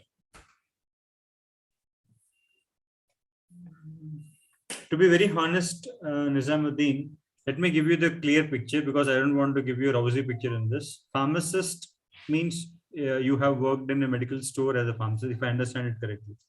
So you have an option directly in pharma or in CRO. I seriously doubt you will have an opportunity or you will have an entry, because you don't have hands-on, and you are with 6 years. So what I can suggest is getting into labs, getting into the in vivo labs, getting into the in vitro labs, where you have something called lab management professionals. You will be responsible for managing the lab. You'll be responsible for doing projects there, not as a technical, but at least on the administration side of the lab perspective. This is one scope, one area which you can try. Because I just want to be very clear that I cannot tell you, okay, we go do this. No, not a green picture. But the hard reality is, pharmacist in pharma company is different. Provided if you have experience in manufacturing, that's what I said in the CMC part. If you have experience in the manufacturing part, yes, you can try. But my sincere suggestion is you can try in labs. Lotus Lab is one option. Laurus Lab is one option. Or any company which has got BABE center, bioavailability and bioequivalence center, you can try out there. But as an administrative kind of a job, not into technical part. Okay, thank you, Jawahar, for that. Dharmpal, you want to add something? You have raised your hand. Yes, Manoj. Yeah, as a pharmacist, as you say, you worked as a pharmacist for 6 years. So what kind of pharmacy work you did, whether it was a clinical pharmacist or just a dispensing pharmacist, or it's a pharmacy wherein it's only you were involved in selling the medicines. So based on that, you can fit into the corporates. So if you have worked in pharmacies where you are involved in clinical pharmacies where you are responsible for counseling the patients, then definitely you have an upper hand and join the corporates as a CRA or even CRCs. And if you are involved in dispensing the medication and you have good sound knowledge about how to dispense and what are the precautionary measures to be taken while taking the drug and all, you can definitely join as pharmacists in the pharmaceutical organizations. And if not, then you have to explore to ensure that you gain more knowledge while you are doing your pharmacist job, and then you can get into the corporate jobs. Yeah, okay. So there are a lot of options these days. People are, companies are planning to have patient-centric things and all others like, right? So pharmacy professionals who have experience as a pharmacist will be preferred choice in that domain, I think. I'm not really sure about it, but then the industry professionals like Dharmpal and Nalluri, Jawahar would be able to add some pointers on that. But then yes, we'll keep on updating these aspects as well, and as we dive deeper into these various opportunities available for pharmacy professionals, we'll keep on adding to our webinar series also, and we hope this will be again a point of discussion. One option that I would like to add is there is a community pharmacy in Goa which is kind of famous in India, and they have been doing wonderful service for pharmacy professionals. As pharmacy professionals, they do a lot of basic lab tests and all of that they're doing, and they're charging also for counseling and other facilities. You can check one of the videos that we had covered in our YouTube channel. You can watch that video. More details available there. So there is one more question from Suvarna Patil. She says, I did my MSc in organic chemistry. Now I want to become my career in clinical research field. Is it possible for me? So this question is open to both Jawahar and Dharmpal. Based on your experience, you may some guide her. Suvarna Patil, if I were you, MSc Organic Chemistry is my background, and irrespective of the college or the university that I have gone, first of all, I would try in chemistry manufacturing, because that is, or first of all, I would try in R&D department, where you will be involved in medicinal chemistry. Lead identification is the fabulous job what you have got, where people will be involved in developing the leads before the molecule. Before you identify a drug, you have to, before you get into the drug labeling of the compound, you have to work with leads, where you have to do IC50 analysis, you have to do MIC50 analysis, where you have to do QSAR studies, quantitative structure activity relationship analysis. And MSc Organic Chemistry is no better than professional who can do QSAR studies. And there are a lot of softwares which are there who do QSAR studies, and they will give us lot many studies. And these QSAR studies will be connected with the bioinformatics professional to do the binding studies, whether the ligand is binding to the molecule or not, whether your receptor is binding with your drug or not. So that kind of affinity binding, Schrodinger equation studies, Schrodinger mechanics studies, these are the studies what you can do if you are a proper organic chemistry person with good understanding of organic structures, which of course we get fears when we see the organic structures. But the point is this: you can try GVK Bio, you can try the CRO space in this. Especially GVK Bio offers good opportunities. You can try GSK, you can try Gland Pharma, you can try Arvindo Pharma. All pharma worlds who do manufacturing they do this. Yes, if you have some allergies to chemicals, I understand the concept. I understand where you're coming from. If you have some allergies to drugs, if you have allergies to chemicals, where you have some issues in handling the drugs, and which can impact the reproductive health in a long term, and that is what making you to move your career from lab to clinical research. Yes, you can do. You can try it out. Options are any domain you can try. Medical writing, and I believe because you're an MSc Organic Chemistry, you might have publications, you might have done projects, you might have publications. So if you are interested in writing, then scientific writing is one opportunity for you which you can try out. Or because you have handled chemicals, you know how a drug is handled, you can try out in labeling, packaging, clinical supplies is one platform where you can do into this. Logistics is one platform which you can try out into this. Clinical research associate, I would not suggest, because that is predominantly done by MPharm people, where they understand the concept, where they are pretty much organized into clinical trials kind of knowledge. So that is predominantly for them. But this is what the other areas which you can try into this.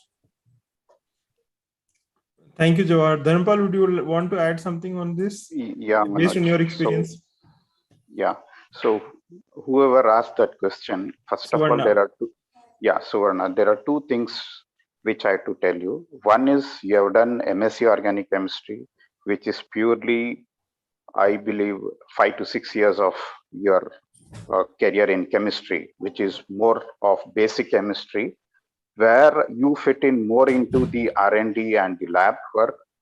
And if you are interested to get into clinical now, the challenges will be more, the competition will be more, and the pressure will be more considering the background you have. So ideal situation here is either you are, I'm just giving you the background of it. Either you should have decided before doing the MSc in organic chemistry, or now, I believe unless you have any health related issues or any chemical allergies, I strongly believe you should continue with your strong domain of organic chemistry, where you have lot of opportunities. It's not that there is short of opportunities, there is lot of demand, and organic chemistry is always what do you call a creamy layer in the pharmaceutical industry as well as the chemical industry. So I think it is better if you explore more opportunities in pharma and chemical industries rather than getting into clinical without understanding what is the requirement and what are the challenges. You may feel then like your life is not going in the right path. That's what is my understanding.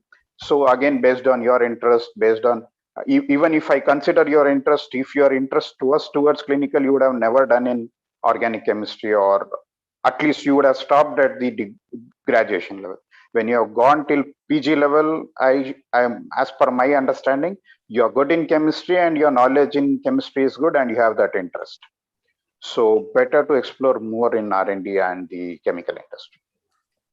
Suvarna, I can take one example from my life itself, because I am an MSc biochemistry and I am into clinical research with 15 years.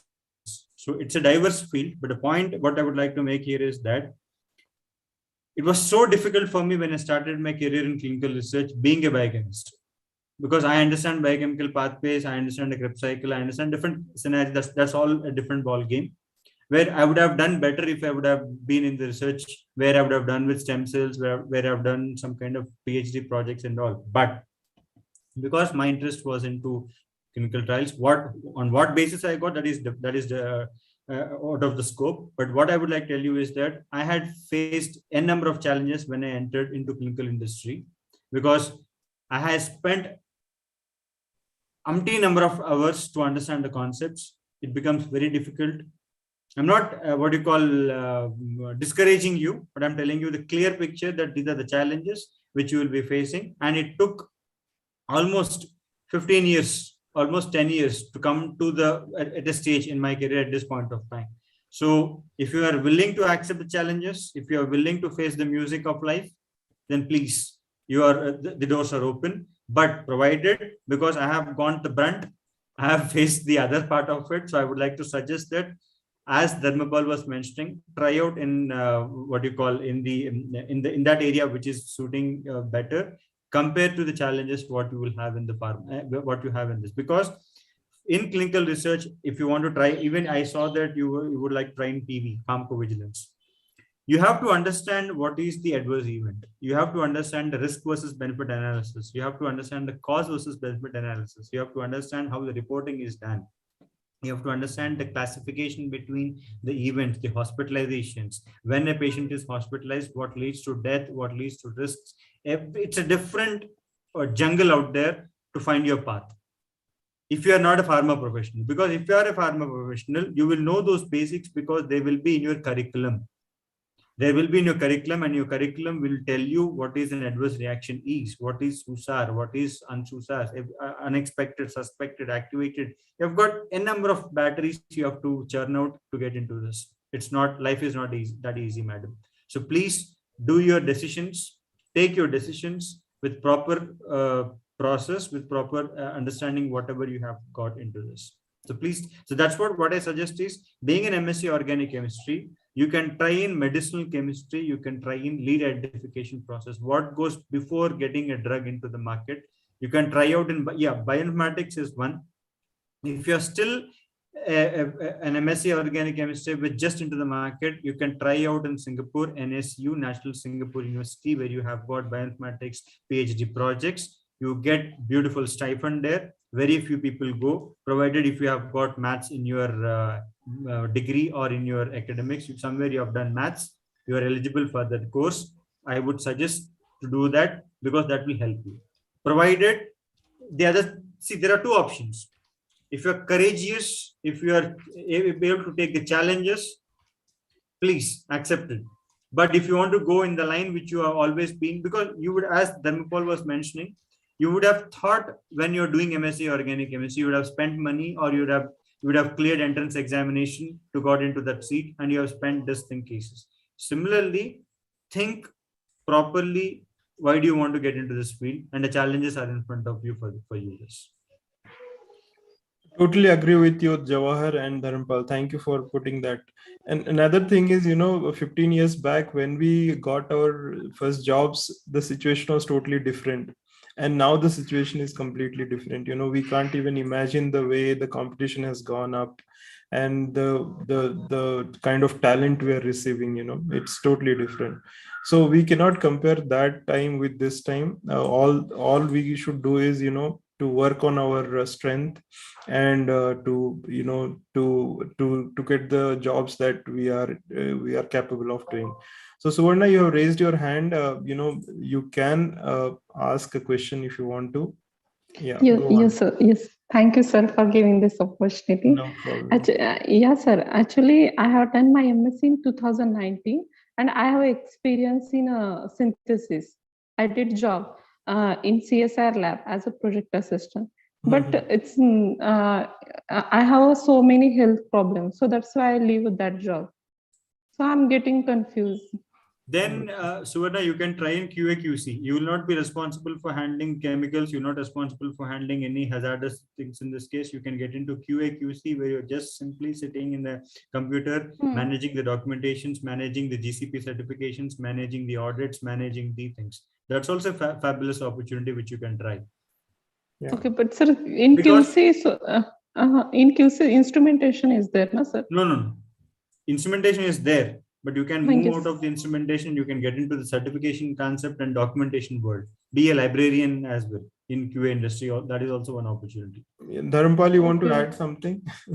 Yeah, with your 2 to 3 years of experience, you bring in more to the table where you can ensure that whatever you have done in the lab, ensure that you get in the documents, you can do the cross verification of the documents, cross verification of the process, SOPs, work instructions, and audits.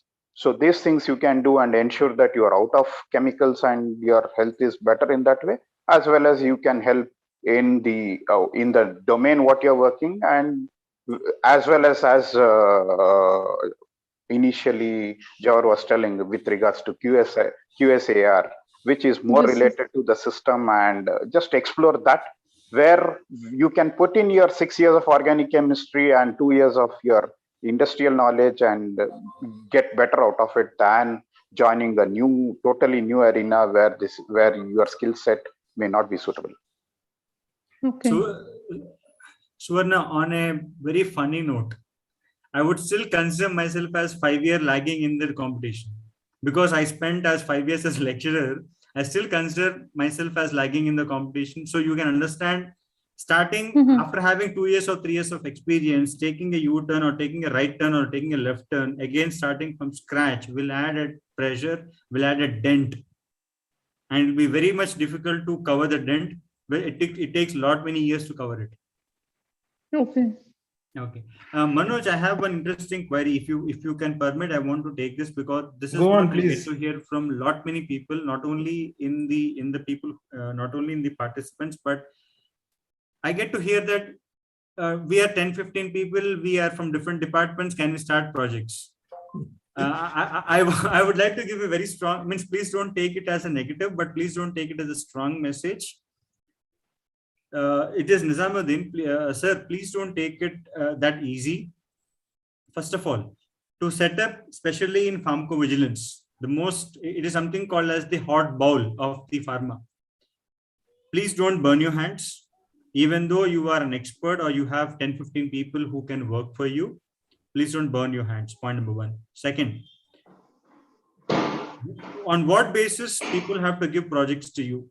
Do you have expertise or do you have experience to vouch for you?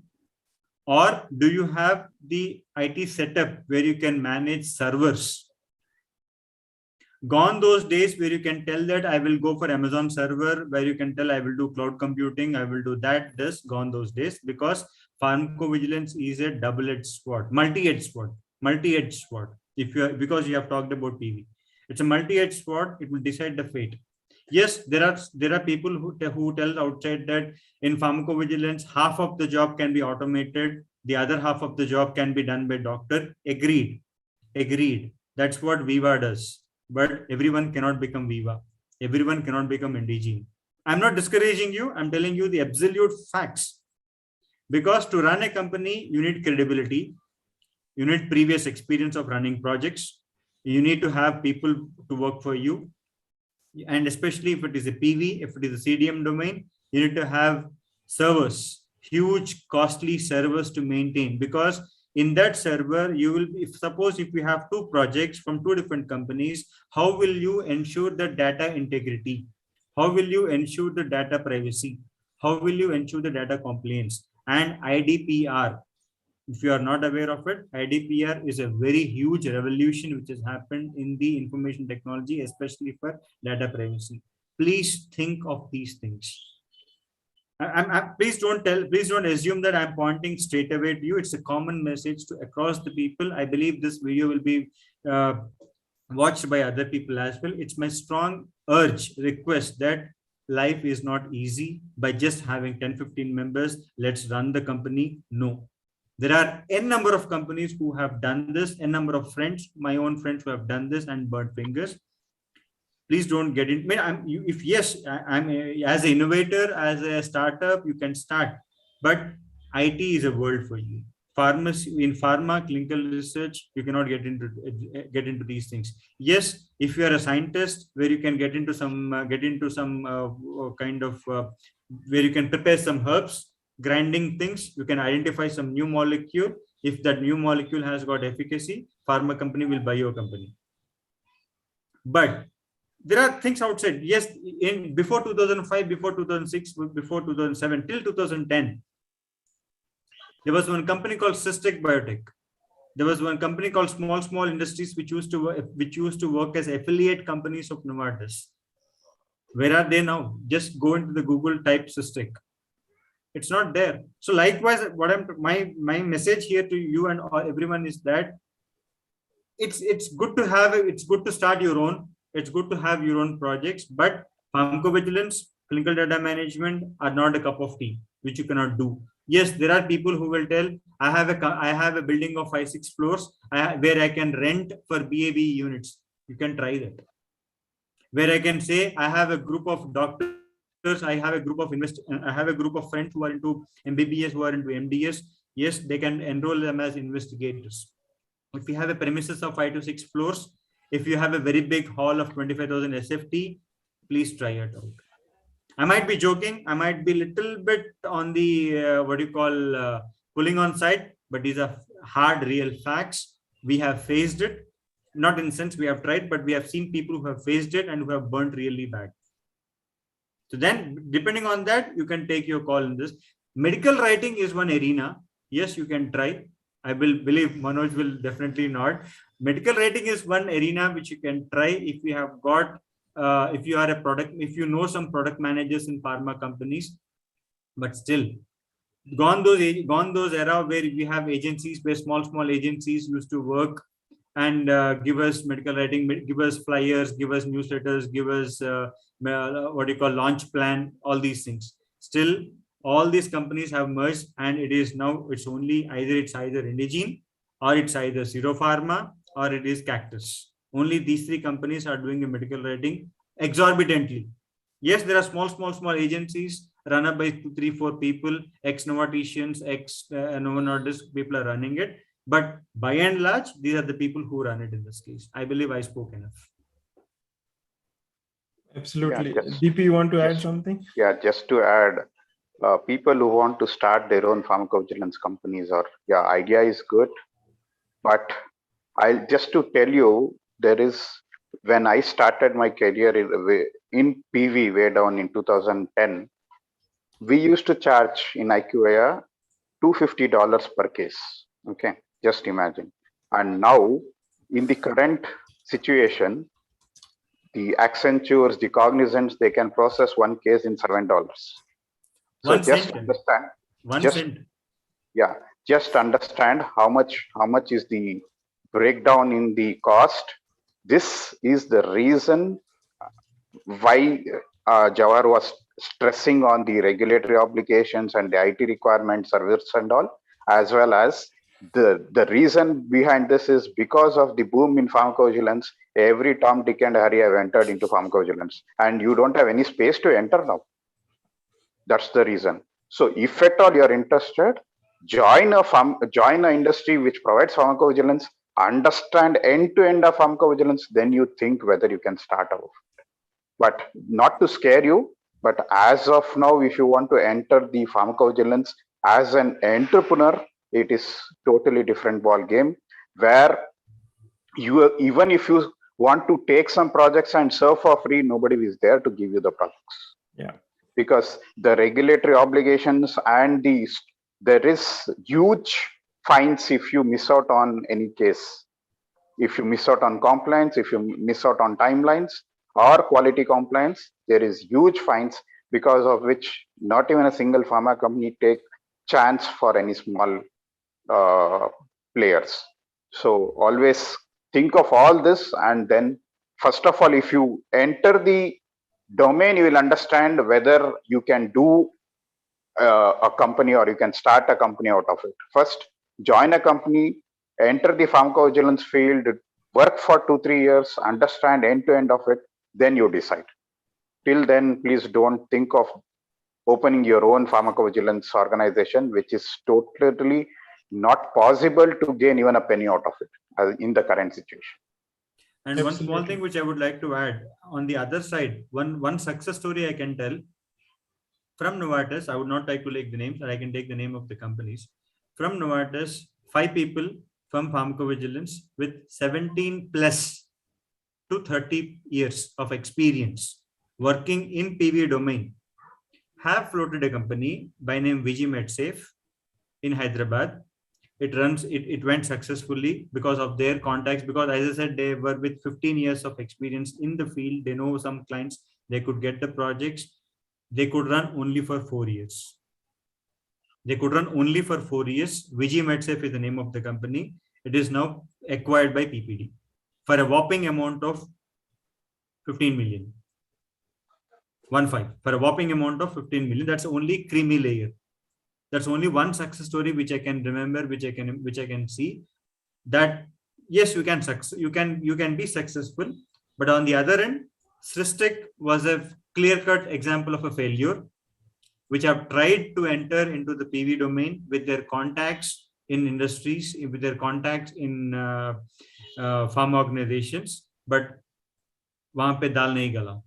So the point is, so you have success, you have failure in front of you. It's up to you to choose accordingly the options forward. Absolutely. So thank you for putting that note, Jawahar, and thank you, Dharmpal, for helping us take this session to a new perspective. With this, if there are no more questions, we'll close the session. But for everyone who is present here, I would request you to go on to the YouTube channel. We have 15-16 videos with different career opportunities for pharmacy professionals, including entrepreneurship opportunities, where we have talked about various entrepreneurships that you can plan, including medical writing, and medical stores, community pharmacies, and pharmacogenomics, and all of that. So thank you so much for your time and patience, patient listening. Thank you, Jawahar, and thank you, Dharmpal, for pitching in. And I wish you all have a wonderful weekend. We'll meet next week, Saturday again, 2 p.m. with some new topic. And I'll be sharing the same thing on the groups and also on my LinkedIn channel. LinkedIn profile. So do follow us, do follow Jawahar, Dharmpal, and myself if you are not connected so far. And we'll keep, working for the profession and helping each other. In case you have some specific queries or you want to connect with some specific pharmacy professionals, don't forget to reconnect back with me and I'll see what best I can do for you. So with that note, I thank everyone who is present till the end of the session. We have already overshot the time. Thank you, Jawahar, for your, patience and then sharing so much of thoughts. Thank you, Dharmpal, for your, thoughts again. And we'll meet again next week with some new topic. So do keep in touch. And if you have any specific queries, do let me know. And I'd love to, help you out in whatever ways I can. And Nizamuddin, don't get disheartened. There are a lot of small startups. You can always go and try working with them, and then a lot of ideas will start coming in, I'm sure. I have a lot of case studies specifically with PharmDs who have started working with small startups, and then after working for a few months they got some new ideas and they started their own and they are successful. And there are a lot of success stories on LinkedIn we have shared already. And on our YouTube channel, there are about 10 different success stories of PharmD professionals we have shared. You can watch them, you get inspired by them, and plan to do something different in the field. Don't copy what is already existing, because copying will not serve the purpose. It may burn our hands, but creating something unique and different can always sustain you, can help you do better, and can solve the problems of people. So always be a problem solver. That is most important. A lot of people are struggling with so many things. If we can find some solution to those problems, that can be a startup idea. Okay, so there are a lot of case studies, pharmacy, non-pharmacy, we can always discuss again, so no problem. So thank you so much. And DP, you want to add any final notes? Jawahar, you want to add any final notes? The last 1 minute, Manoj. please go on. Yeah, Manoj. I want to say one thing. It's not that if you have to become a problem solver, it's not that you have to experience the problem and you need to solve it. Understand or learn from others' problems. Try to be more vigilant in what is happening in the market, what is happening in the industry, because the whole world is in front of you with Google and internet. So explore those things. Keep meeting and talking to the experts in the industry, then decide what you have to do. Just to do something, don't end up in getting into problems. Absolutely. Totally agree with you. Jawahar, any final notes?